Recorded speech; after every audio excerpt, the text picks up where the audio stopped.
granddaughter of Robert F. Kennedy died today. 22-year-old Saoirse Kennedy Hill was a daughter of Courtney Kennedy Hill. The Kennedy family put out a statement saying this: "Our hearts are shattered by the loss of our beloved Saoirse.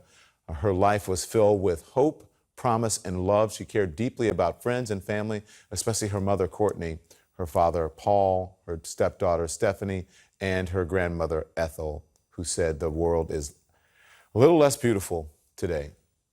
Emergency crews were called to the Kennedy compound in Hyannisport today. That's according to the fire department. It was unclear why the emergency call was made.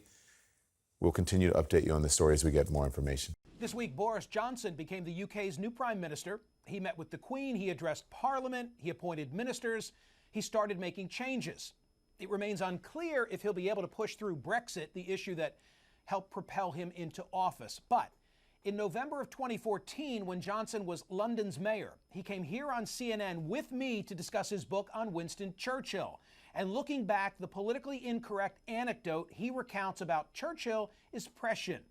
It helps explain both Johnson's political rise and that of his friend, now President Donald Trump. We've all heard the story about Bessie Braddock, although I'd be thrilled if you would quickly tell the story. It's diabolically rude. Bessie Braddock, this rather large proportioned socialist MP, sees him coming out of the Treasury, slightly the worse for wear, and she says, "Winston, you're drunk."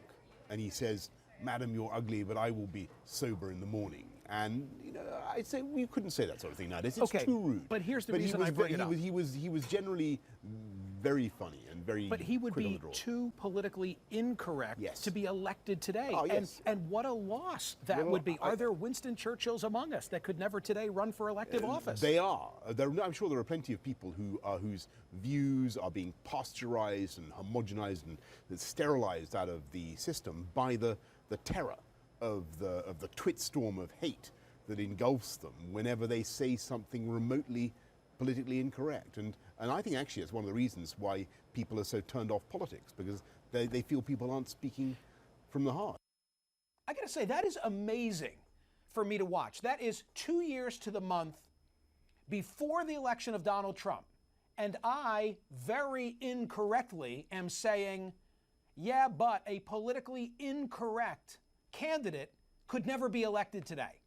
I'm saying it to Boris Johnson, who's just been elected prime minister in the UK, and now saying it today on the watch of Donald Trump. I was wrong on 2 counts. Amazing.